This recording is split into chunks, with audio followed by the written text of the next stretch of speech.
Welcome to Stick to Rugby, brought to you by Defender. Another episode, another drive in this beautiful car. Phil, great to have you back on. Phil.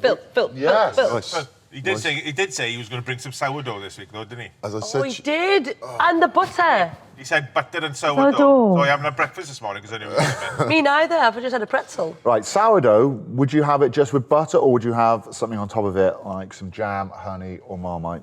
Is it just plain sourdough? With butter?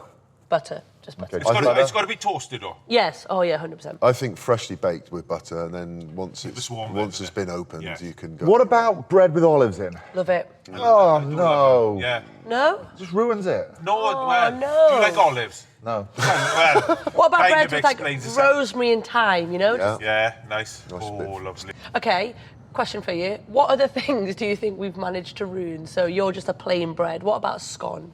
Cheese scone, plain scone, fruit scone? Plain scone. I don't see the point of a savoury scone. No? No. Don't put raisins in it. Oh, got to have raisins. That's like a little treat. It's got to have raisins. If it's not raisins, it's just a scone and you're just wasting your time. You just haven't bothered. It's like getting up in the morning and not dressing. Particularly if you get one of the raisins on the outside, which is a little bit, it's almost yeah, crispy. caramelised. Oh, Yeah. No, that's not for you, is it? I don't mind raisins on their own, you know, when I was like 5, but... In a little box. Yeah, but just, again, don't mess with it. A scone's lovely. But why put raisins in it? You've got cream and you've got jam. Which goes first, though? Jam. Oh, jam, yeah, jam then I've got to cream. be honest with you, I don't give a shit.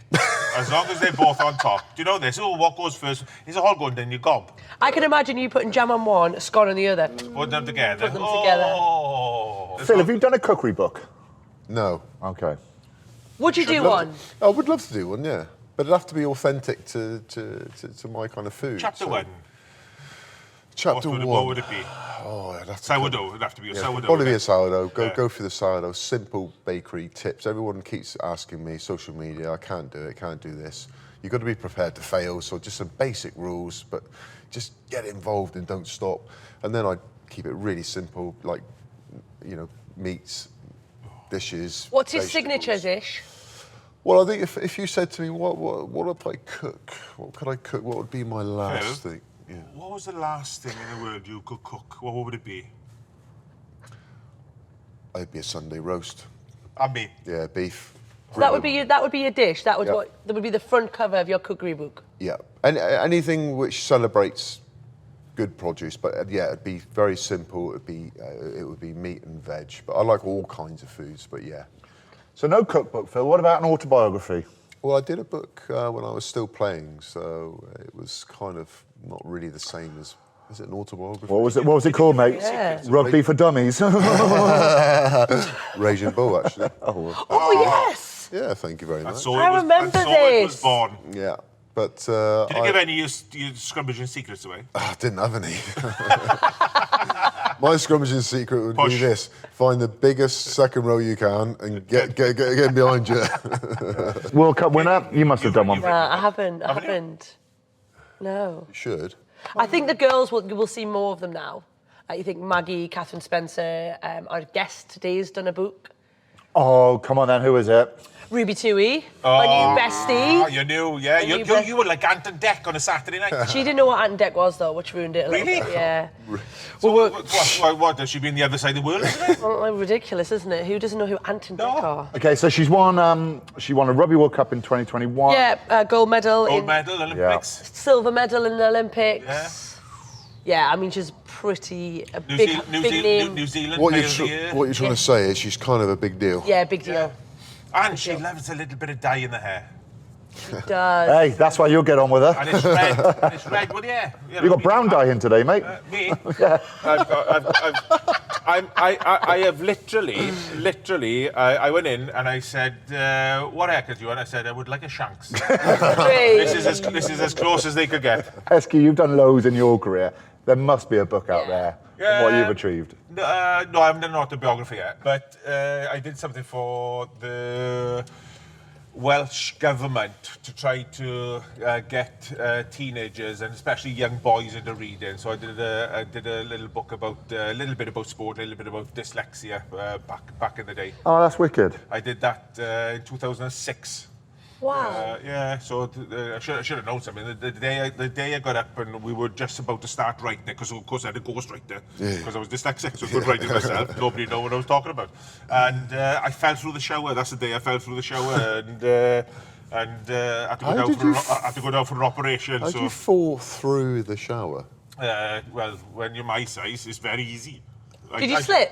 Yeah, well, I like the kids. What were you doing in there, mate? The kids are small, and they'd gone in and they'd washed and conditioned their hair shanks. Nothing you know about.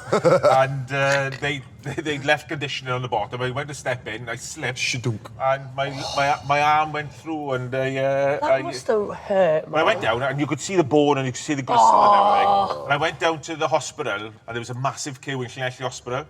And I thought, well, I can't queue because I'm about to faint, yeah. So I went to the front, and the lady said, "What's the matter, Scott?" So I took my... I love it. Took What's it the off, matter, Scott? and I showed her, and 2 people fainted in the queue. So and they got seen before me.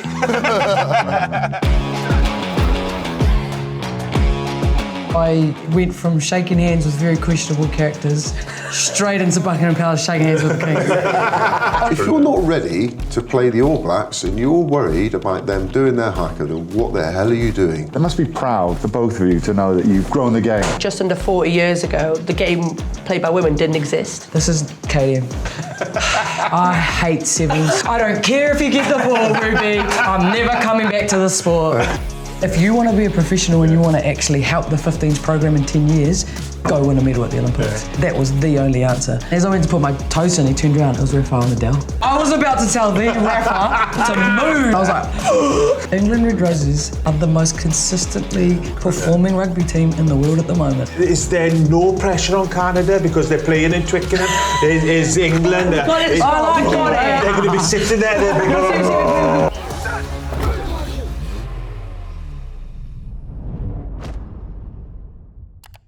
Ruby Tui, great to have you on Stick to Rugby. Brought you by the Thank you so much for coming on. I wore black for the occasion.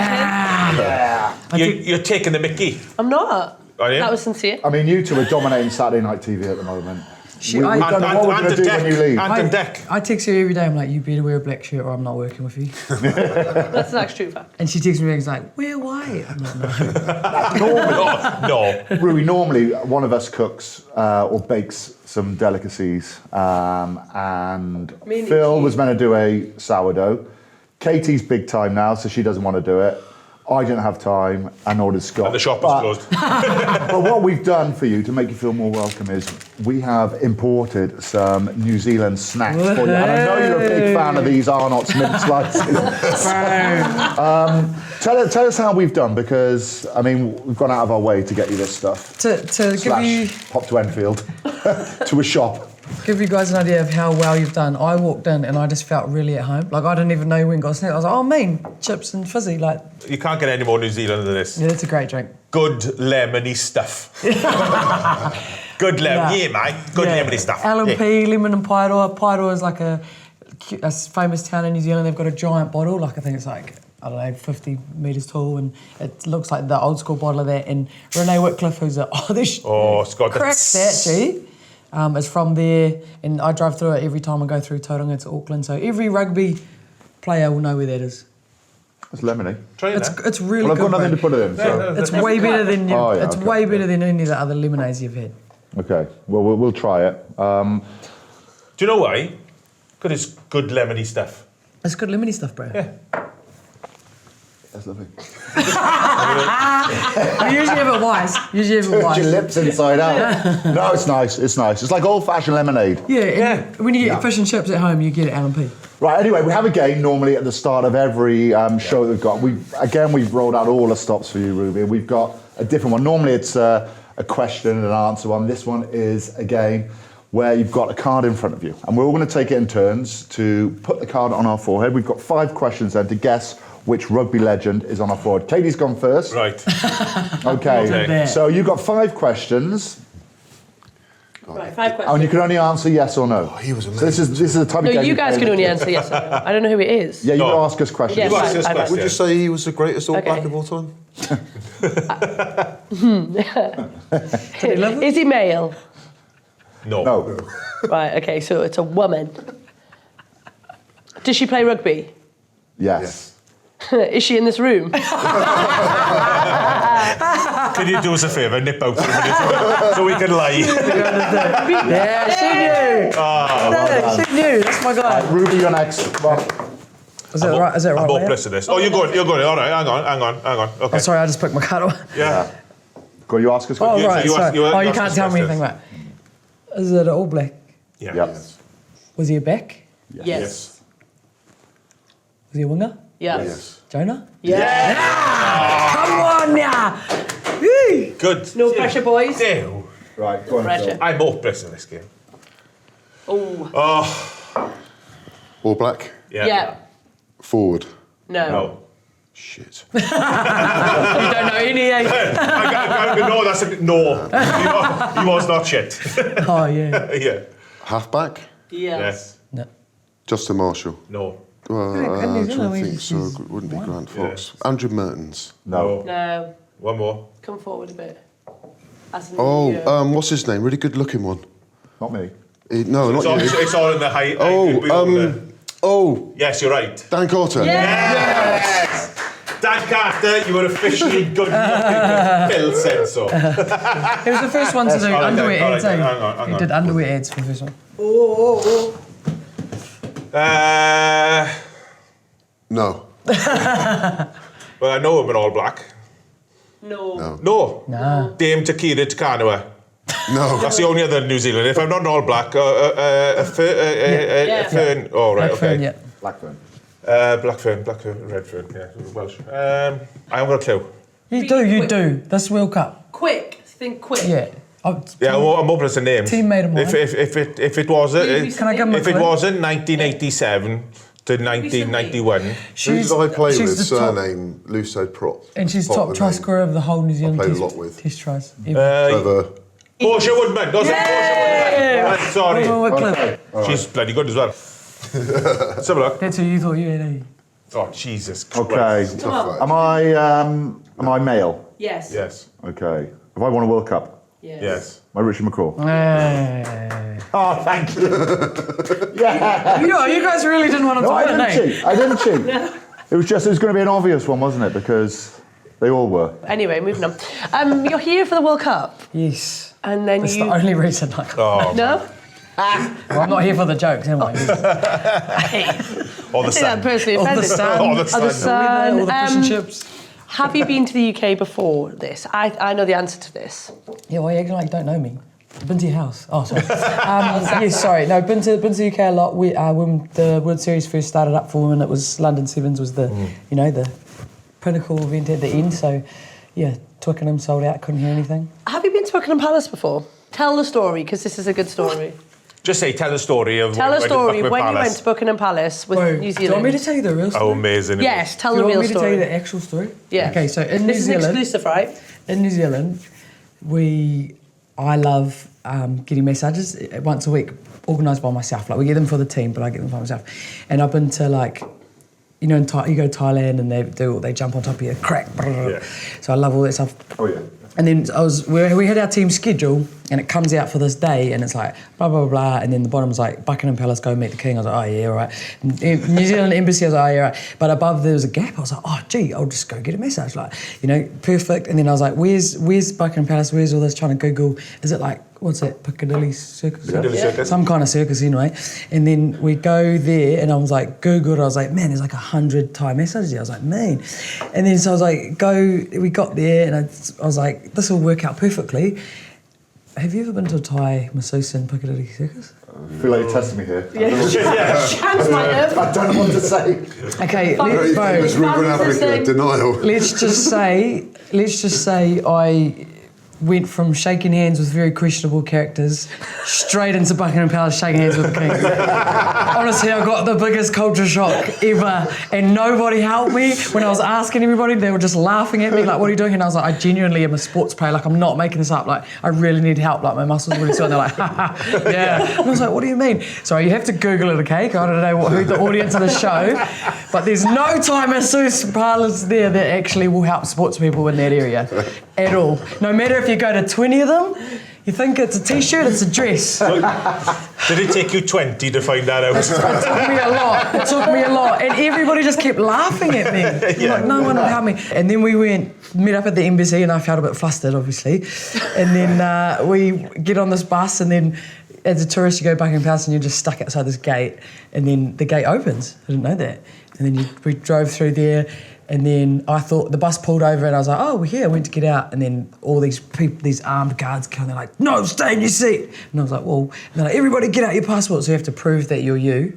Like the first stop, I didn't know that. And then we like reversed out of that stop, drove along the front of Buckingham Palace, like between the gate and the front of the palace. And all these people were like, oh, it's One Direction, like taking photos of us. And we're just like, mate, I'm as lost as you, bro. Like, I don't know. And then I didn't know this, but the front wall of Buckingham Palace like opens up. Like an old school. Like Diagon Alley? Like a castle, yeah, bro. That's Harry Potter, eh? Yeah. So we're like driving, and the front wall opens, and I was like, whoa. And then we drove in, like the whole bus, and then it's like this, it's like the size of a rugby field, like the inner court, would you say? Yeah. Which I was like, man, it's like empty. and then we're like, oh, there's King Charles, like waving at him, bro. There's a driver. He's just standing there, like, but he looked like a king. But everybody looks like a king in there, and no one talks. They're just like, you know, if you need directions, you're not going to find them in there. And then pulled the bus over, and then we just walk around this big empty court, and then we get in this room. It's real funny in there, like no one talks to you, helps you, like you just kind of have to be polite and act like you know who we are. And we were just standing there, and I was like, man, I thought there'd be like more security guards in here. But if you looked, like there's those pillars, and there was like every pillar there was like a person like safe on 29. And so you are actually surrounded in there, but it doesn't feel like it. It's like a polite, but also very controlled. So how was the king? How was the king? He seemed a bit like it was like a real nice thing to come. Yeah. Like, because he had all these serious convo. Like, he looked a bit tired of the seriousness, you know. But he said he was a second rower when he played. Yeah, and he really loved rugby. To be honest with you, I think he's upscaling his value there. It was the Charles a second rower? That's what he told me. Was he lying? Daddy wasn't packing down behind me. Can you imagine all sorts of second row that you need. No. Someone's just whispered in his ear, haven't they? So you're a second rower. He said he was second rower, and then he broke his nose playing, so he stopped. Oh. And then I said, bro, you got 3 rugby fields out the back. We could just have the World Cup here. And you calling him bro? What else do you call him? Yeah? His Majesty, Your General. Majesty. Right, yeah. So, His Majesty the bro, sorry. Majesty the bro. So is this the time? So I've seen this, and this actually made the news. Is this the time where somebody said, "Can I give you a hug?" Oh yeah, no, that was Aisha Letiinga, who's like, that is just so her. That is so on brand. But see, I don't. Did he give her a hug? Yes. Oh yeah. No. So he gave it a hug, but then everybody else went, oh, yeah, turn into a scrum. And it did. And I've never seen His Majesty the King look so happy in his life. It was an amazing moment. This is great. In New Zealand, with Samoan, Irish, and Scottish heritage. Learned a lot today. Was sport always a thing? New Zealand's like, there's obviously Māori, Indigenous, and then there's I guess my heritage, everybody come from here basically, all the European New Zealanders. And then there's like a lot of immigrants come from the islands. And so my father and his parents were one of those families who come from Samoa. They were born in Samoa, coming over as like 8, 9 or 10, come to New Zealand. And it was like, I'm so grateful they did, because like we go back to the islands and like, man, you know, it's just so different. Like rugby isn't even, I went for a run one time in my village. And first of all, you have to wear something below your knees. So I had to wear an ear or a lava. And I thought my family were joking. They were like, no, like you can get fines and get village fines if you break certain rules, especially over in Savati, which is where my family's from. And so I had to run with this lava on. I'm getting chafing. I'll never get chafing. I've never had chafing in my life. And everyone's like doing their work and they're just like, what the heck? Like who goes for runs? You know, like it's just so far from my life now. So I'm very, very grateful for my family that come over. My granddad, he only brought over 4 of his kids and he went back for the rest of them one by one. He's got a total of 12 now. So he made sure everyone come over and they base themselves in Wellington, because geographically it's in the middle of New Zealand, and we had family in Auckland and Christchurch, but we needed a stop for the family and for any other Samoans that come over. So that side of my family's grown up, you know, you welcome everyone in, you like, we'd have to host people and they could be 5 feet hours for churches, like ministers at churches, or literally like a door knocker just selling a iPlay subscription, like Sky subscription. We would host them for 2 hours, like cup of tea, meal, Granddad would sit them down. You know, that's just the kind of people they were. So those values were very, very strong. And then on my mother's side, it's really interesting because my uncles can go right back to the UK. Family come over, they're fifth generation. Everyone says this, no. Never, no. Everyone said it, like Nolly's hit me up about it, Mo's hit me up about it. I'm like, stop it, it's not gonna happen. Technically, we do have English in our history, but Mum tells me to just claim the Luckily, it's far Irish enough back. Scottish. Yeah, so far. So I had this, you can imagine this huge clashing of cultures between my European side and my Samoan side, and it's just been, for me, once I understood what it was and what it meant, it's just been this huge, like, for me, advantage in life. Like, I don't judge nobody.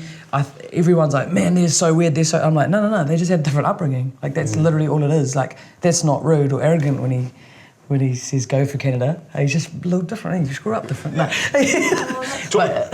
Totally. But, you know, like, I don't get offended easy because my first thought is, oh, like, how did they grow up? Like, what do they learn? What are their values? If you get through all that and they're still a prick, then maybe, you know.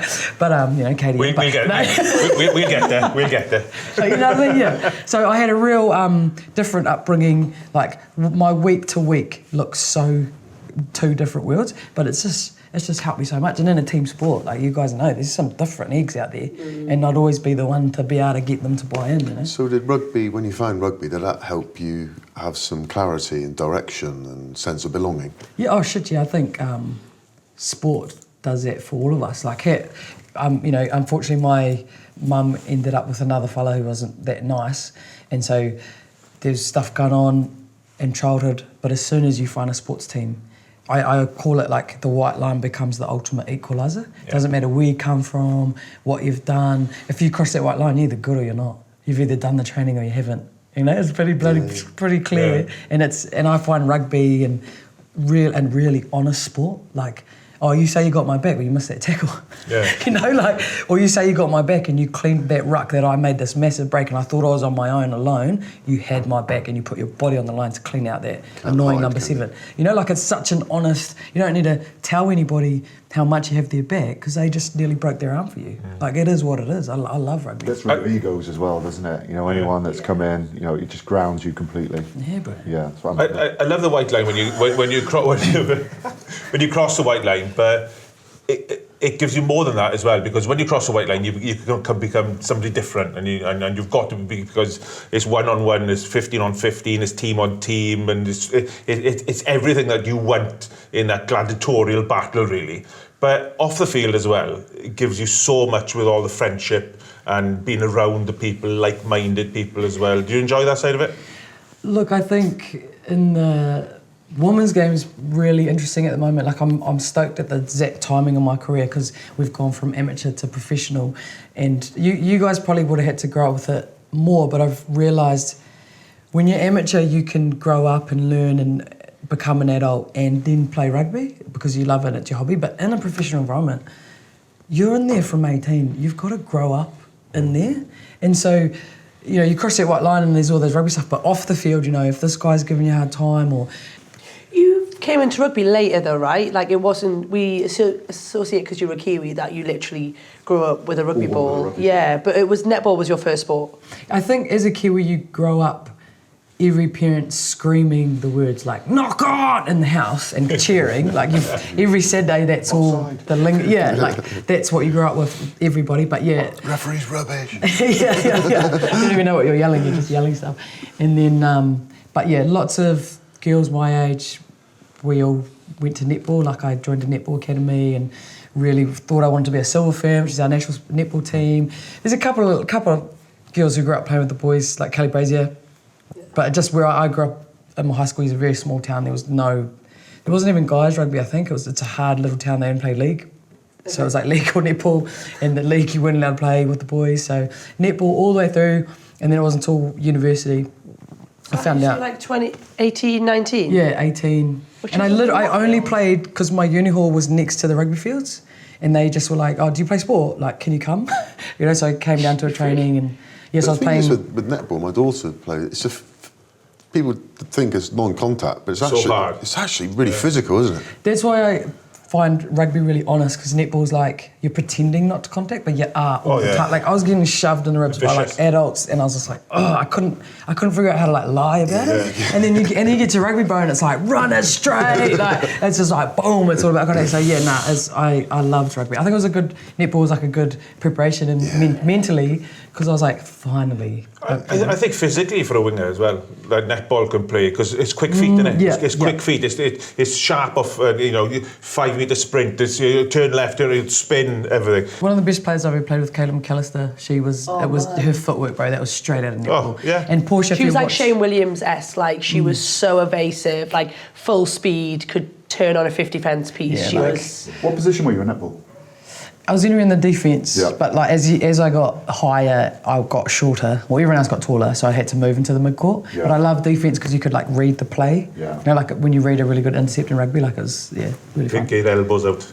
What's that? Get elbows Oh, out. elbows out. Yeah. If we said get a little buzz out. Did you realise in university that you were like, I might be all right, like this is my sport, I might be all right at this? Yeah, so because I was playing rugby on Saturday, netball on Sunday, or sometimes netball's on a Thursday, like the big game. So, but as soon as it was like, you could just run it straight at someone, you didn't have to pretend you weren't concentrating. I was like, man, this is like so good. Like, and it was, so that year was 2010 and it was World Cup. Yeah. And so all the Black Ferns went to the World Cup, and in those days, the funding for women's rugby, you had to choose one thing. So it was either a provincial comp or the World Cup. So they dropped the entirety of the competition in New Zealand and gave whatever money they had to the Black Ferns to go to the World Cup. Lucky they did, because thankfully we won.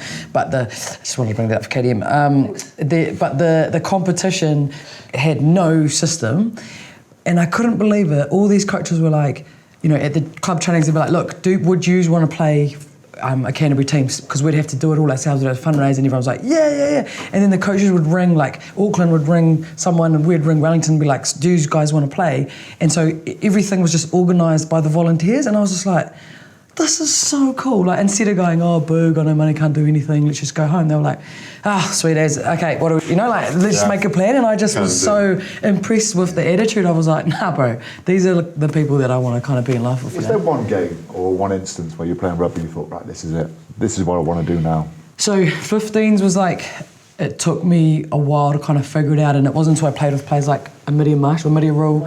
So that year, unfortunately for her, she missed out on the World Cup, but I got to play regionals with her. Yeah, so she was the a traditional big ass inside centre, a little bit like Scott Gibbs, that kind of she ran over me numerous times once at Twickenham. And she was fast post. though. Yeah, it was crazy.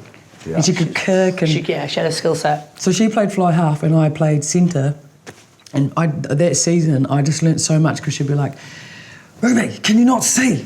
Between the 12 and the 13, if you were... And I'm like, oh, shit, so just run there. And she'd be like, yes. And I'm like, okay. She'd talk like that, and then I'd do exactly what she said, and she'd be like looking over here, and she'd be like, boop, and the ball would just pop right in front of me, and I'd go through every single time she passed me the ball. And so I just learnt, she taught me so much about space, angles and holes and everything.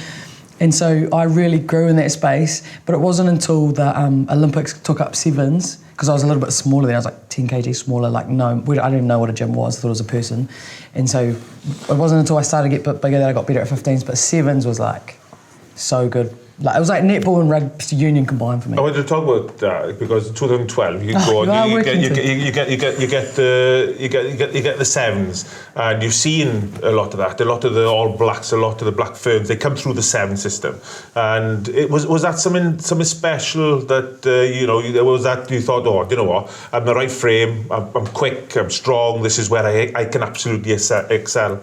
I was getting smoked up a few times in 15s and sevens, as long as they couldn't catch you never got smoked. So it was good. But I think contextually, I'm not sure what was like over here for you, KDM, but contextually for a lot of the world, it was huge for women's rugby. the sevens. At that So it time. became a tool for our growth. That's what the sevens play was. For the All Blacks, you know, Corey Jane, Victor Vito, not fit enough, bro, go spend a season in sevens, Israel Dag, you'll come back, trust me, you'll never complain about fitness again. You know, like that's how it was used in the men's game. Women, it wasn't like that. We had no contracts, and I guess you've got to come up with 50 odd contracts for 15s. Sevens, you only need 20. So straight away, the union go, oh, maybe, if they go well. There were 14 contracts up for grab for sevens in the beginning, and it was if we made the Olympics, because we could actually get a medal. So then we had the high performance giving money. All of a sudden, it was kind of everybody's mind opened up as soon as we made the Olympics. Oh, we could get a medal at the Olympics here. That we'll actually chuck some money in there. So the sevens was the catalyst for women's growth in that first Olympic campaign, Rio. So 12 to 16. It wasn't what do you like better, sevens or 15s. It was if you want to be a professional and you want to actually help the 15s program in 10 years, go win a medal at the Olympics. That was the only answer. So it was. Then you get the viewing numbers, people, viewing numbers, interest, sponsors. We go straight to the top of the chain because we probably are going to win. Not win, but probably going to medal. We're hoping the guys will too. do. You were going to anyway in the build-up, weren't you? You, Australia, Canada, and fits and starts, maybe a bit of GB, but you guys were so dominant in that. Had a really, era, really good shot. Yeah, first World Series was 12-13, eh? And we won. Every New Zealander you speak, it's about the jersey. What was in the past, where it is now, where they're honoured to wear it, and what they do to pass it on. There is no New Zealander that I've spoken to that had ever not thought of that. Did you think that? What was it like to put that jersey on for the first time? Is it not like common? Like but I you just get a sense from the New Zealanders, and you talk, because everybody wants to talk about the Haka and that, but they all want to talk about the jersey and what the jersey means to them. Yeah, the Welsh jersey means that to me, but I don't think, as a whole, they speak so passionately about it. I think for me, just as an observer, we talk a lot about the jersey, understanding where we come from, the history, the heritage, but I think it's more of a tick box exercise. Whereas when if I listen to the All Black or the Silver Ferns or whoever it is, you actually know your history and it's real and authentic. That would be. And you win a lot as well. Which makes a difference. It does, but there's a genuine care and interest for it, not just ticking a box. Man, that's crazy. Could you guys speak about like maybe the Red Rose? Pass on the Red Rose? Yeah, but I think that's definitely.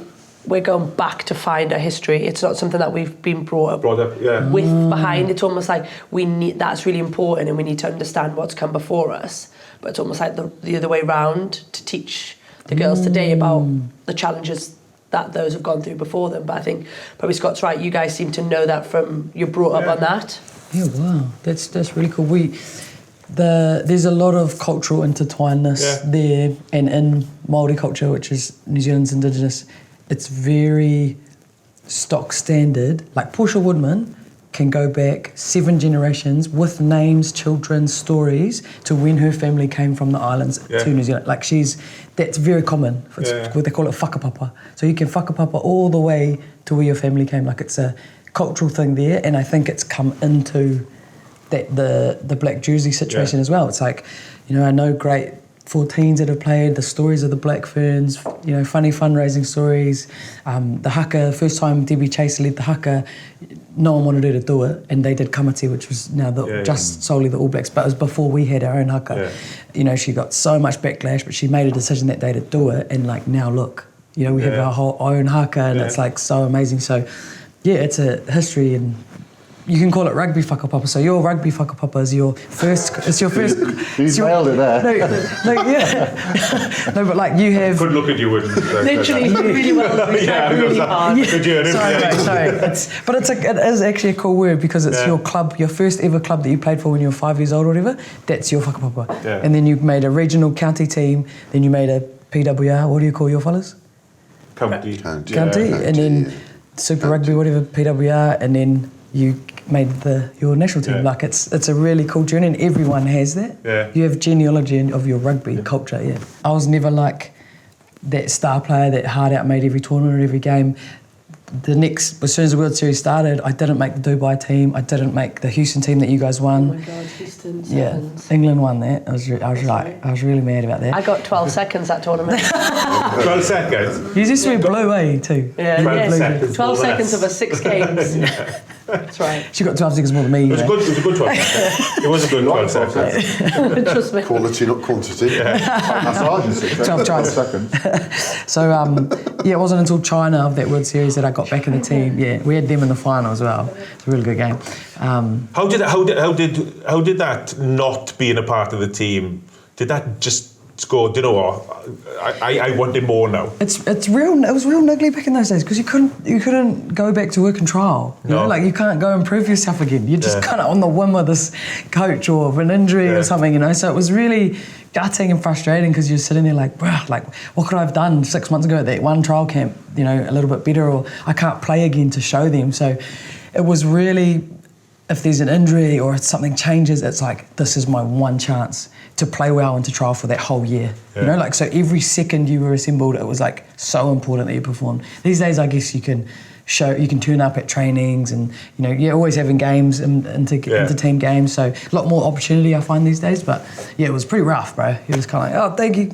No, never talk to them again. Stick to Rugby, brought to you by Defender. You went to Rio. Was that the first? That was Olympics. Yep. That sevens was in rugby was in the 1920s, I think. That was the first time sevens was in Olympics. Yep. Oh, it was massive, bro. It was just completely changed the game. I feel like women's rugby was really taken seriously for the first time. People knew that we were playing. They didn't know names yet, but they knew we were playing for the first time. It was crazy being in the village for the first time, and Serena Williams and everyone's Michael Phelps all just like walking around, you know, trying to act cool. Usain Bolt. Usain Bolt, He used to get mobbed by all these athletes, like all chicken nuggets, didn't they? Yeah. Free McDonald's on site in the village. Really? Yeah.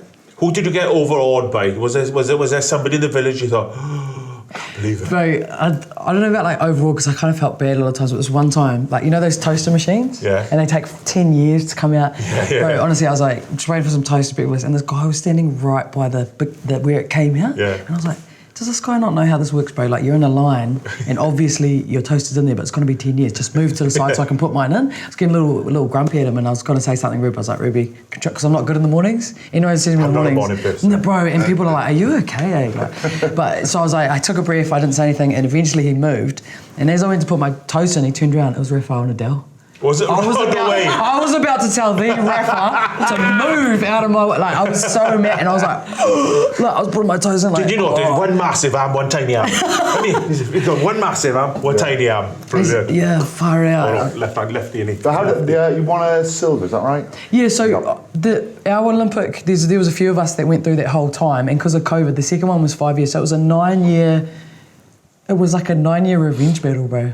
So we freaking lost, bro. We had these guys in the semi. Yeah, we had these guys in the semi. Thank goodness they didn't play well because we didn't play very well either. Yeah, we went down to 5. Yeah, they had 2 yellow cards. They kind of gave us a... Yeah, they punching me in the face. No, it was for pulling Porsche back. Basically, I should have kicked. There was nobody in the backfield. They'd come 7 up, and we handled. We'd spilled it, and she like kicked through, and I was behind her just. That's all you can do to Porsche, really. Yeah, I was never going to catch it. You can't catch it. And then Amy Wilson-Hardy got 2nd. Yeah. Taking me out in the air. Yeah. Was that what it was? Yeah. That's your fault then, yeah.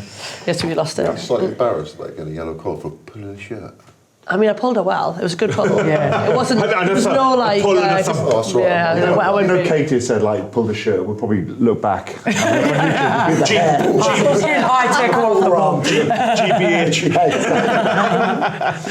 No, and Porsche always got pulled. Like people always pulled her, so she always makes a big deal of it because she hates it. Because everyone knows once she's gone, like, you're not going to get her. So she hated. I reckon that's one of the most frustrating things though when you're playing is getting pulled back for no reason. Like you might be chasing, someone's made a break. I used to get that all the time. They used to push you forward, Phil. I can Come tell. on, take it out of my I way. can tell by your ears you were quite fast. At times I got pulled back. I made a line break. But the thing is, right, Incredible. this is when we played, the jerseys were so big, right? You used to be able to run 5 yards if somebody pulled you. Yeah. And the jersey just used to scratch. Wings swinging around. How did it feel in the final, coming second? Yeah, so then we won the semi, and then we are in the was the final. Yeah, we're in the final with who else? I don't know who you guys feel this with, but bloody Aussie. Yeah. Like, you know, you just, it's just something, it just gets under your skin. Like You say that, why? I don't know, bro. Like, I can't even, I don't know if It's like England, Wales, isn't it? like, is it? Because It's the next door neighbour. It's the next door neighbour like, you thing. just know have what I to mean? roll your I don't eyes. feel that way. I don't feel like... I don't know if you heard at the, when we were playing. You beat us all the time. Yeah, maybe, and because in sevens they were beating us all the time for a while there. But I don't know if you heard, if you guys were at the semi-final on the weekend, Black Ferns was Canada. I don't know if you heard it. Every 5 seconds, someone is going, Aussie, Aussie, Aussie, Oh, and the no. whole crowd's like, oi, oi, oi, and I was just like, about this at one point. She's like, because can you hear it's them? It's literally just at us. Like, it's just at us. But just yeah, an you know- observation, you're getting really frustrated, you can see you're eggy, the next time that happens, just start a fight, get it all out, get it all out and it's done. But I think that was one of the learnings though, like, especially my first Olympics. I remember walking in the gate and I was just like, you know, it was just possum in the head. I was like, I wasn't focused. Like, looking back, I was I was only 4 years into my New Zealand career. Like, I was a very young player, and I remember that already got under my skin before the whistle's even gone. Bloody Aussie, you know. And so it was really like I think if you ask any of us, we were not like at our peak. And then 4 years later, Well, the thing is, we could have won. Or 5. Kayla scores first. You know, we Shoulda, got coulda, woulda.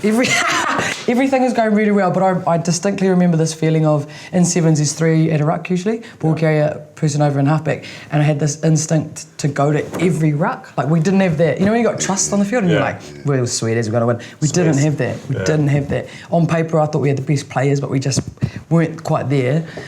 And then yes, not 4 years later, 5 years later, I swear to you, I could have retold you what happened in the Rio final 3 minutes before the kickoff to that final in Tokyo at the next Olympics. That's how much it meant. Like, we were just not going to lose. We were not going to, like, me, Gossi, everyone who was there in that last one, we just had this look in our eye like, anything can happen today, but we're winning. The vindication of that gold medal there. Who did you beat in the final? France. France. Oh, so the Aussies weren't there. You couldn't rub it in their face. No, see, the thing is, so Aussie, us and Canada were top 3.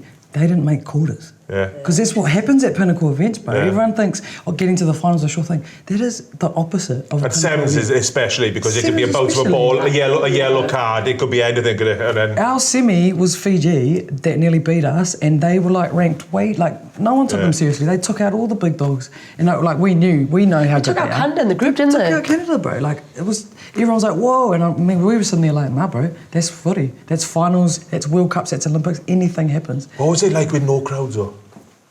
It just felt like my debut. Were you allowed to do the Haka in the Olympics before the games? We don't do them before in sevens. We only do them after to celebrate. Yeah, we did it. After to celebrate. I actually took my Rio silver medal everywhere with me on that. Did you? Bro, I had it everywhere. And every time I thought I was tired or sore, bro, I just got the medal out. No, shut up, Ruby. Put it back in my bag. Like, I had, and then when we got our gold medals, I had my silver in my pocket. Like, don't didn't ever play do, with it, don't did you? ever do that. Yeah, I played with it. No, no, but you know, you're just like, don't ever waste that opportunity ever again. Like, It's amazing. bro. Can I just quickly, before the Please. Haka, you did that after, of course, before the 15s, you do it before, but there was something special a couple of weeks ago where you did it in the stand as well. See, I was talking to Pango, Renee Woodman-Whitcliffe the other night about this, and she's done it too. Like, if you know, schoolboy rugby, there's like 10,000 people doing it. We see the videos of what's School. Wellington? Is it Wellington? It could be any of them. Yeah, bro. it's massive. The whole school does it. It's common. Like, if you know it, do it. Yeah. Hype the team up, be part of it, and like you can probably feel it. There is energy and money in there. So you got to put that somewhere. Yeah. Do it and put it where you want to put it. You know, so it's. Like, my dream is every single Kiwi learns Black Ferns Haka, and we all do it. Even if you never been to New Zealand, if you're hardcore fan, you learn it. Yeah. Come stand next to me, let's do it. So Fabulous. I don't think, it's funny because I stop and I take a breath and there's like people are recording, but it's not weird to me. Yeah. What goes through your mind when you're doing it? It's awesome. It's Like, emotional, must be. yeah, it's much easier to let the emotions come to you when you're off the field doing it. But it's just like, you know, everything you can't articulate. I'm so up for this game. Oh, I can't wait for that. Oh, look at that lineup. Oh, this is gonna be so good. Let's go. Like, I'm so here for the team. Blah blah blah. Like, all those feelings are just like there. So it's a really nice way to kind of let them out. But yeah, I love Like it. for advantage. I think you say that, right? Because there's been, you know, the talkings and everything over the years of New Zealand shouldn't do it. New Zealand shouldn't do it. I get that real strong from this side of the world, which are like all good. Man, honestly, right? It's my favourite rugby. We love it. I We love it. But this is the question: does it give you an advantage? So it is emotional, right? So all of a sudden we've got to real quickly get our emotions Yeah. in check. That's not an advantage to me. Yeah. You know, you have to. You'll hear lots of players be like, "I'm so nervous about the Haka," and I'm like, stop thinking about that. So it's just like anything in rugby. You've got to be able to have. Do you know what techniques amazed me to in the get summer? So we have a sports quiz show over here, and it went on tour. And I'm part of the panel down in Torquay.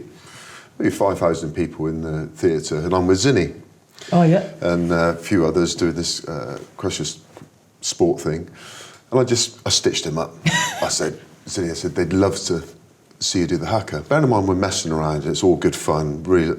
And even now, so Zinni still took a couple of minutes. Yeah. Because he had to gather his thoughts. You got to remember the words. He had to, but it was so serious. It wasn't fun. As in, people think, oh, he's just going to have a laugh doing it. Nah, it's not like that. And it just still amazed me. And he delivered it, and it was awesome, and people loved it. But he still had to the respect, get himself in New the right Zealand did frame. the original one, which is the Komate. The first one, They did that last week in one of the rugby championships because we've not seen that for a while, and it's nostalgic a little bit. Oh, it's amazing. It's brilliant. Some of my favourite rugby memories. Pause it. Do you know and get my what kids to people, watch it. Yeah, when cool. people say about it, gain advantage, it's wrong. If you're not ready to play the All Blacks and you're worried about them doing their Haka, then what the hell are you doing on that field? Were you one of the English? No, you were no, in the England team no. when they did the arrow, when the backs were holding back and the forwards were going forward. I wouldn't have done it if I was asked to do it. No, I love it. I loved it. Yeah, it's an amazing thing. And we talk about history and heritage of our game. And there's commercials and we're all the same and all the numbers. That is unique and special. And But the thing is everybody talks about the Haka, but when I played against Samoa, when I played against Tonga, they do exactly the same. Fiji do exactly the same, and it's when we played, fabulous. That's got me thinking now. We talk about rugby memories and things in history. So very lucky to have played against Samoa many times. How was your back after? And in 03, because I knew Junior Paramore and Terry Fanaloa really well, so I played with them at Gloucester, they invited me into the changing room after the game.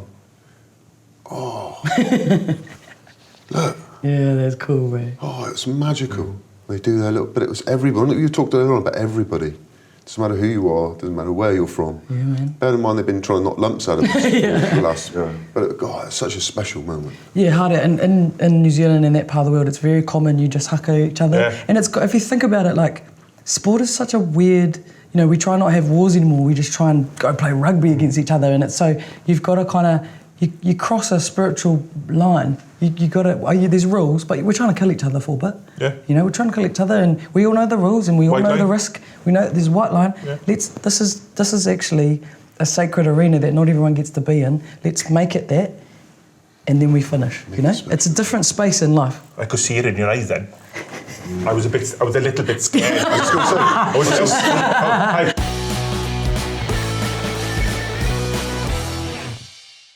World Cup, obviously, 4 years ago, and you have a look back and winning that, and I saw some clips last night, and Eden Park. We can watch them again, shall we? For full. KDM. Oh, full. Yeah, what it must have been. It's what England are going to experience on Saturday. You know, a full stadium, everybody behind you. You could not lose that one, could you? It was just incredible. I don't know if did you see what happened in the semi with the drawing and the kick? So we were what were we down by 1 or 2? Yeah. and she had a penalty and she just had to kick it over. We were out of the World Cup. Yeah. And I think Ryan, and I think she, like she is an amazing player. I think she's one of the best kickers in the world. But when that happened, I think being tested like that is so important mentally, because then, in the final we were just kind of like, nothing else can be more out the gate than what just happened. We are so lucky to be here, and I've kind of felt like, we're getting looked after here. We're going to win. Yeah. Like, I don't even care if England have a maul at the last play. We're going to win. That's New Zealand. That is literally your attitude, though, isn't it? That's why we got this. No, 100%. Like, don't worry, it's all good. And that was just the cope-ups, like the mutual understanding. The cope-up was like, whatever was happening, we're losing, winning, whatever, we just look at each other like, sweeties. We're here for a reason. That reason is to lift the World Cup. It's just, we've broken too many records. This feels too special. Smithy's walking on a beach, Waihi Beach, retired. He's back on the train. Chrono's meant to be here 2 days, he's here 7 days a week. Like, we're going to win. Like, there's no word for that emotion, when you know you're going to win. Like, it's could have been the most out-the-gate thing. But also, let's be pragmatic. Things have to be put in place. Smithy walks in day one, doesn't click our entire leadership group. We were like, what? Was Graham Henry involved in this one as well? This is the other thing Smithy did, which I think is the sign of somebody who's great and has no ego. The first thing he did, calls up Sir Graham Henry and Chrono. Teddy Bear? Teddy Bear. Teddy Bear? Oh my God, if I'd have called him Teddy Bear when he was watching that, I think he would have actually killed me. When I see the picture of Graham Henry, I think, oh, Teddy. So I'm going to text him straight away after this. You should. Hiya, Teddy Bear. Like Ruby said, Rooms is sending them. Yeah, because apparently he was quite stern in his earlier days. But by the time they got to us, they were all be too. He wouldn't come on the bus though, would he? Because the music. They couldn't understand that. But Smithy rang them and said, I need help. With these women? Well, he could have gone, I'm the best in the world, Yeah. I've got this, but his first thing always was, who's going to help me? And I think there's things like that, tiny details that people take for granted. Like, he was that guy, I remember, everyone goes, it's your day off, don't think about rugby, you go switch off. And I'm sitting there like, I could have counter-attacked better, I'm sitting in my room, and I was like, I wonder if sure enough, his door's wide open, and this is the truth. I walk in, on his screen is the exact moment that I needed clarity on. It was this counter-attack, and I made the wrong decision, and he had it on his screen. And I was like, my guy, let's have a talk. He's like, yep, come in. So he was always talking. Sorry, I say in the final we were like, sweeties, we're going to win. But you can't, from January, our standards were, I don't care who you are, what your record is. His words were, the team picks itself. So you had to have the game of your life and the training week of your life every single week to make that team. So his standards was up here, bro. You couldn't even, if you didn't, the analysis room, they ask you a question, if you didn't have the answer. Yep. Are you ready? Are you doing your homework? So his standards in our team were so high, and also there were moments in that game where we had the backs, you got 5 seconds, we're running. What are you doing? Why are you? We said we're not doing that, and you have to be at a point. Yeah. You guys would know. You've got 5 seconds. You cannot take that personally. Yeah. You have to be able to admit it, identify it, accept it, solution. So that's months of honest combos. We sat down as a leadership group, had lots of honest combos, and big things were said. And you have to be able to grow that resilience and be okay with those conversations. And in the final, we were there. We were there as a backs, as a forwards, as a leadership. We all knew our role. So it was the rest is in powers beyond. Is there a favourite moment of winning? Because you won a lot, whether it be the first silver medal at the Olympics, a gold, or the Rugby World Cup. I think winning a Rugby World Cup at home is it's just magical, bro. I can't. That's why these Red Roses, this final this weekend, there's a lot on the line. I know you got to say those things I can't feel the pressure. There's a lot of pressure, bro. Oh, yeah. There's a lot of pressure to not let down your freaking blood, your family, and I think the only thing to do is just address that. We just addressed it early on. What happened then against Canada, New Zealand? Oh, look, we were just absolutely tactically outsmarted. 100%. And I don't know, well, you might not know. I know what it's like when you play a game and the tactics, it's like trying to. You're in the middle of the ocean. You can't swim. I know it well. But you know what I mean, bro? No matter how hard you try, if the tactics aren't there, you are just going backwards. So yeah, I'm really gutted. I'm really disappointed. Sometimes you got to hold your own. A lot of people, if they're not au fait with the women's game, Canada number 2 in the world. You know what I mean? And the top two sides have got there. New Zealand have only ever lost. Well, this is their third loss in World Cup. 30 years. In World Cup history. You know what I mean? Which is absolutely incredible. As a stat, it's tests or something. just incredible. Yeah. But then you come up against a Canadian side that don't give any penalties away in the first half.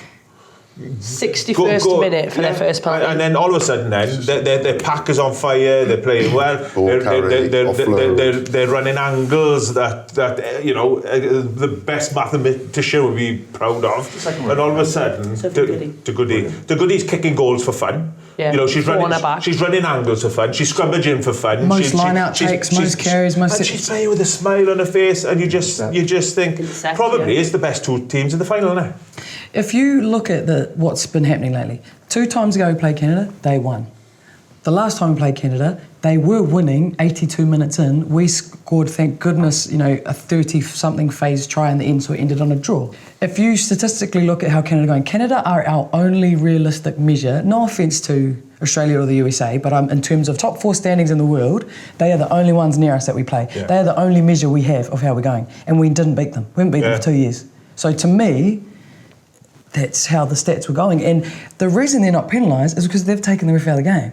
Their ruck speed, their rucks are like 1 second, bro. 1 second rucks. What's the ref going to penalise you for, being too fast? Yeah. So I think that was always going to happen, and we didn't counteract it. Yeah. After the Friday night's game, was there part of you just going for France on Saturday? I did enjoy it when the English were like, oh! You know, I really enjoyed that. Why did you enjoy it? Because takes the pressure off. Have you worked with her? Ruby's been sat next to me for too long. Have you worked with her before? Stick through the last 6 weeks, just a little bit. I've been watching just a little bit. Yeah, it's like friendly banter, right? Yeah. Friendly your whole life. Depends on it. No, like it's. I guess. Do you know why though, bro? It's actually a respect thing. England Red Roses are the most consistently performing rugby team in the world at the moment. Like they are. Just look at their stats. And it's a little bit annoying, you know? It's a little bit like it's under the skin. The most, to a question of both of you, is this the most pressurised week English rugby, the women's game, has ever had? 90,000 sellout from weeks ago. They're coming in. Huge. First half, didn't play particularly well. Came through. Yeah, came through. You know, and then all of a sudden now, they're sitting there, Canada will be sitting there absolutely fine. They'd be drinking maple syrup just for the fun of it, you know what I mean? They'd be coming in. Well, they frame themselves as underdogs. Yeah. Come from nowhere, crowdfunding, all the pressure on England. The Goody is about to be probably Women's Player of the Year, World Player of the Year. She's sitting there having fun. And is there no pressure on Canada because they're playing in Twickenham? Is England? Got it. Man, they're going to be sitting there. We've got it. You've won her back, mate. You've won her back. It's going to be epic. And honestly, but it's funny, right? Because you know, do you know what we said at the start of this tournament? We said that but we said at the start of this tournament that they're going to be superstars of the world game, not men's game, not the women's game of rugby. Yeah. And they have. They've been women who have really stood up and who are now stars in the game. 90,000 sellout, and we sat in there for half an hour before we started, and we just talked about the 2 semi-finals on the weekend. Bang, tick, job done. That's what women's rugby wanted, and that's what they've got. Oh yeah, they've smashed that. I think in terms of what we hoped the tournament could do. Those who were in it knew it could deliver something, but it's gone well above expectation around. Like you say, it's the small conversations like, oh, my dad was watching it, or like my uncle's mate had said, like that stuff where it's infiltrating your generic rugby public, because I think we knew families would come, people would bring their kids, it's a lovely atmosphere, but it's like your die-hard rugby fans are like, oh, I'm just going to put BBC One on, sorry, I'm not going, like that stuff is... It sprinkles it with a bit of stardust as well. You look at Ellie Kildunn's try, you know, just Sophie de Goody we've talked about. Yes. Sorensen McGee, the young kid from... But even from she's physicality. She's brilliant. She's going to be tackles, the turnovers, the jackal. Yeah. Is it Meg? Meg Jones. Oh my Hand God. bottom. Another World Rugby What a Player of the Year. machine. Surely nomination, eh? Like, You know, someone I'm one of watching us, going, Ruby. She's one of us. I know. The problem is, right, we've put a sleeper agent in. I watched her play with So in the final now, she's going to turn Welsh in the final and drop everything. Oh, yeah, she's Welsh too, eh? No, Yeah, joking. no, She but- she's been brilliant, though. Hasn't she been so good? She's been my player of the tournament Yeah. so far. Yeah. But on what you're saying, not once. So I've gotten 100 million Ubers. I couldn't tell you how many cities in this country I've bloody been in, but every single Uber driver or any kind of trained person, anyone, they go, "Oh, you're here for the World Cup, aren't you? Oh, are you going for New Zealand?" Not once is gender named. Yeah. Not once is it the Women's World Cup, the Women's All Black. It's not once. It's Brilliant. oh, is it the World Cup? Yeah, the rugby's on. Yeah. And I'm just like, well done, England. Thank you, England. Standout players for you. The players that have really moved the bar. I think you have to go Meg Jones and the Goodie. Like, you absolutely have to. Because there's two categories for the awards in there. There's the full-on World Rugby Player and then there's Breakthrough. And you have to go Sorensen McGee. Like, that's just crazy out the gate. Yeah. The third spot, though, I think will depend on the winner of the final. Do you reckon? Like, you know, I think, yeah. Because Kildare, if England win and Kildare score 3 tries, I think Kildare's in there. But, like, if Shell scores 6 tries in one game again... I think it's look, I think Meg's been brilliant for England, but I think the Goodie is just... The Goodie's I coverage... think she's got to have her hands on the trophy. Oh, I think she's no doubt in there and probably going to win, but I think her and Meg Jones in there. But I mean, the third nomination would It's come depend. out. Was Georgia it? Miller. For the third, She's really? been nominated in Breakthrough and World Rugby. So the 3 for World Rugby are Meg Jones, Sophie de Goodie and Georgia Miller. And then she's also been nominated for Breakthrough alongside Sorensen McGee in the Fijian. I can't remember her name. So I think round 2, everyone at BBC picked Sorensen McGee and Miller for Breakthrough. Yeah. But that's so gangster. She got World Rugby Player of the Year. What We're in there. Abby Dowell's brother? Do you see that? Oh my God, so dressed as it's amazing. Napoleon. It's amazing. He dresses in the opposite, doesn't he? Yeah. Because that is good luck for them. So she was in the crowd after Abby Dowell's brother. He was dressed as Napoleon. It's like a French general from like history, literally very unique style as well, isn't he? So But he says he's got something planned For Canada. For Canada, yeah. So he dresses in the opposite of. We should guess what he's going to dress as, like a maple leaf. I'm a lumberjack. Oh my gosh, I didn't know this. man. Should I get Oh, bro. Now it's fucking... Justin Bieber. So what do you think weekend? sorry. What do you think is going to happen? So to me, again, and I think this always comes down to everybody's skill set's capable, everybody's fit, everybody's mentally, a level above. So to me, it comes down to tactics. If England can slow down Canada's ruck, what are Canada going to do? What have they been training the last 2 months? Fast ruck. Everybody plays halfback, right? So if it's me, your eye's not on the halfback, which is usually your offside line, your eye is on the next arriving player and you smoke them. If you don't gotta answer slow the down. question in the next 5 seconds, I'm going to start calling you Scott. Okay, well, I'm going to go for Canada over here with this guy. Well, I can't go for your team. Well, you could. No, I can't. It just Why? It would go against everything our whole relationship's Yeah, based fine. on. Yeah, there's no fun there if we're going to agree with the same team. Fine. I'm going to go for England. Are you? Yeah, England. Yeah, well, Really? there's no surprise.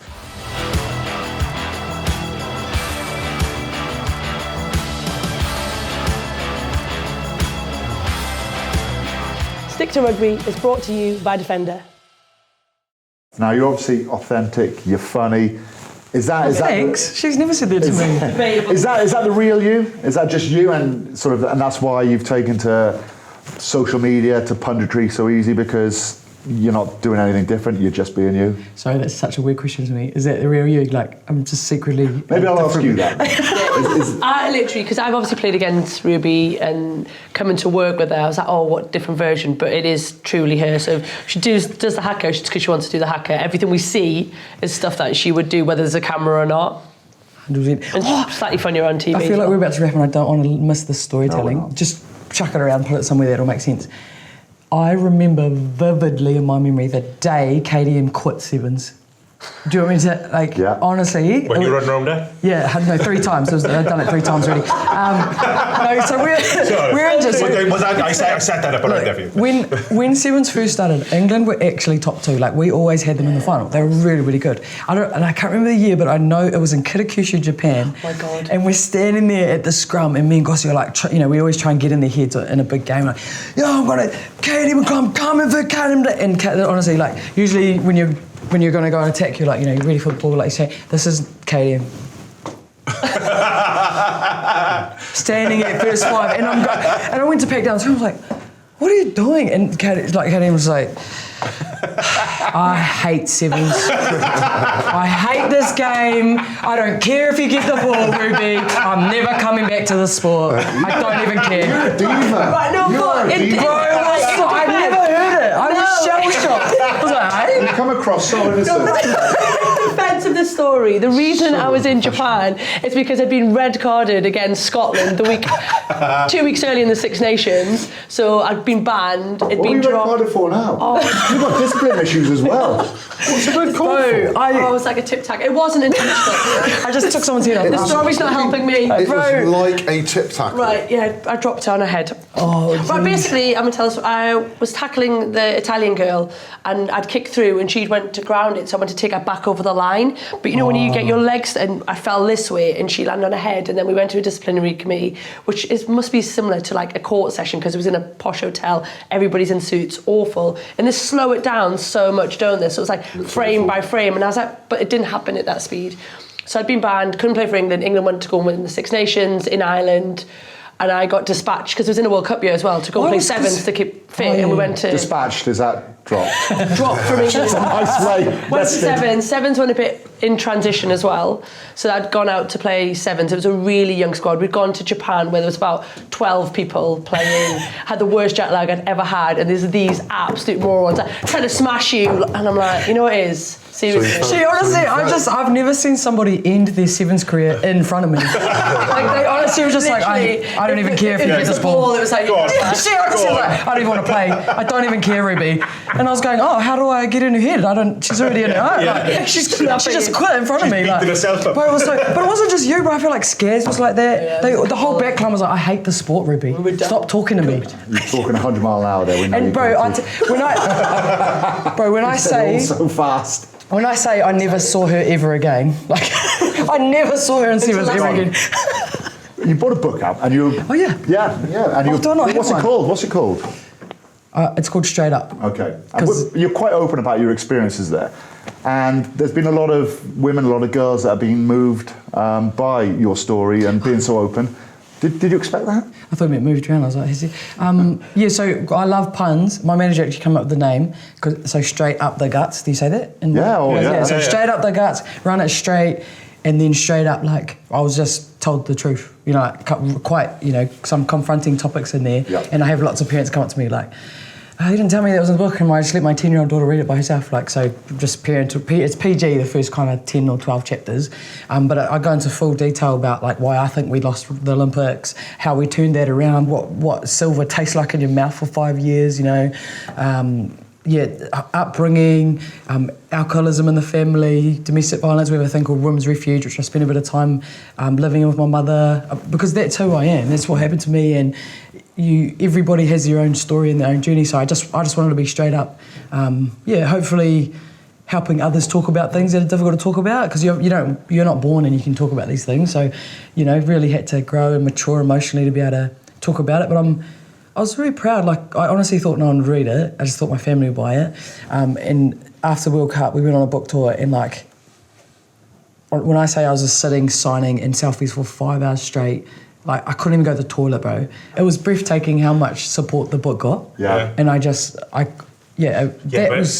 not the book that's getting the support. Yeah, no. It's you. Exactly. Thanks, But it's not, and it's because everybody think you win 2 medals at the Olympics, you win a World Cup at home, and everybody thinks that your life is absolutely the best thing in the world. Right. But then you see the backstory of where you come from, and everybody has their story. Everybody's got a book inside them, and you've written your book. And if I was that mum of that 10-year-old, I would be happy she's read that, and then think, okay, hopefully your life is better than that. But if you have adversity in your life, you can still win a gold medal. You can still do the Haka. You can still win a World Cup. You can do whatever you want to do, as long as you make that narrative a positive one going forward. 100%. You should be so proud, man. Thank you, it's just my amazing. bro. It's definitely not the hand you dealt, it's how you play the game, right? And I think, you can... And I'm so grateful for my upbringing, because it was hard, did have adversity, but like, now when it's a hard fitness session, we do fitness for 3 hours straight, I'm kind of like, Yeah, don't matter. You know, it's fitness. No one's not going to Also, die. I think when you come up against somebody on a rugby field or in life or whatever it is, when you've had some tough stuff going on, when you stand next to someone and you're opposite them and they want to kill you, I think it makes a difference if you've got a bit of something in your background. For me, sets you apart. Yeah, and well, thank you, bro. I agree. But I also think people who think their life has been perfect, if you emotionally break that down, there's actually a bit there. And I have stuff to make sense of it that actually physically happened in life, but you might have pressures from your family that have affected you so bad that, you know, like you've kind of got to break down and untangle, but it's emotionally, your brain wouldn't know the difference. Yeah. So like, you know, a social situation where you felt peer pressure to do something you didn't want to do, that can be the same emotional correlation as me having to leave a domestic violence situation and go stay at Women's Refuge. We don't know, you know, so it's kind of like, I don't think my life was harder. I think for them, something that might not be hard for me was so hard for them. And that is totally valid. What about the story? And this is to you both. You've both played in front of, you know, small crowds, and now you're covering the World Cup in front of sellouts. I mean, they must be proud for both of you to know that you've grown the game to what it is now. You've got a sellout final in England. It must be incredible looking back thinking, you know, you're part of that, both of you. It's wild to think our games come from... I spoke to Karen Armand, who was Red Rose #1, when the tournament kicked off, and she basically was telling the story that women's rugby only started because these girls harassed rugby clubs like Richmond and Wasps to have rugby teams, and this was in '87. So we're like just under 40 years ago, the game played by women didn't exist. And now, like you say, we're about to celebrate 80,000. I got my first cap in 2007, and I reckon there was 60 people there, and the majority of them were friends and family. And then the rest of the people that made it up were like the second team who were wondering why they weren't playing on the first team pitch. Because, do you know what I mean? Like, so the game itself, it's awesome. It's what the girls have done, the people who came before us, our generation, Ruby's generation, and then the girls now who are playing. I think there's a massive sense of accomplishment and pride that they've driven the game to such a place. Just make sure it's a good game, otherwise I'll take that. On Monday we'll take it back. Can I say one more thing though? Yeah. It's just off the back of her story. So we worked the opening game, here in Sunderland. Yeah. And we were just sitting afterwards, and the Rich goes, sweet, so viewing numbers were 2.5 million. And I nearly spat my drink out. That's over half the population of New Zealand. Like, that was just on the one kind of channel, but it was still more on the iPlayer and other World Rugby feed. I was just like, what did you just say, bro? So yeah, it's changed. We have some community questions. So basically, people have written in for questions for you. Oh, you ready? Wow, these are your guys' fans, eh? Oh, we got massive following. Hey, look at it. Yeah. Shanks alone has got a massive following. Wow. Generally people who don't have any hair, but he's got a big following. Stick to rugby. Stick to rugby. Right, to your rugby. sporting hero. I'll go Joan Lindway and Valerie Adams. Good ones. Funniest teammate. Me? Self-proclaimed. Yeah, that's Gail Horton. Oh, God, yeah, good one. Best player you played with. Callum Kelleher. Best player you played against. Do you just want me to say you? No, you can't. I'll take myself out of it, because obviously... No, do you know who I rate, bro? Man, she was like bonkers, G. Cam Graciano. Oh, that French Frenchie. one, bro, would never go away. Yeah, she's like literally... Played that's so every true. position, like, oh. Chase you down no matter where. Where did you come from? Yeah. If you weren't a professional rugby player, what do you think you'd be doing right now? Stand-up comedy. Oh, I love you, bro. Stand-up comedy. You've turned this relationship round. I love that. Which rugby stadium has had the best atmosphere? Twickenham will probably take it. Do you know what? I rated Sunderland, their opening game. Yeah. Really cool. That's right. It was really cool. North East. Toughest day on a rugby pitch? Probably losing the Olympic final. Good one. Not bad. Favourite BBC pundit that you've worked with? Literally, she just wants me to say it. Like, who wrote these questions? Under an umbrella. That's when not it's even raining. on the card. That's it. Well, I'm not gonna. I can't say you, so I'll say Ugo. Maggie's going to be so sad. What would your All of them are great, teammates- though. All of them are great. What would you- I just said that to rack her up, okay? What would your teammates say about you? Mate, they'd write paragraphs. Funny, pretty. Randomly does push-ups all the time. just like lights up their life. Awesome. Amazing. Yeah. God. What do you theme mean? here. What would they say? Isn't it obvious? Right, final one. No, you know what they would say? Like, I can't be that guy to quickly wrap up the points. My speeches are. Oh, yeah. My speeches are, and my timing is. Authentic, I would say. I've only known you for like That's nice. an hour. Best piece of advice you've ever received in rugby or otherwise? That it's not one person you necessarily have to look up to and idolise and frame your life from. It's things you like about all of the greats. You can take what you like and that makes you who you are. So you don't have to have one idol forever. You can take what you like from all the greats. Take one lesson, yeah. Oh, so are we finally done with you? Yeah. That was it. You were great. Ruby Tui, thank you so much for Thanks, joining us. guys. on Rugby.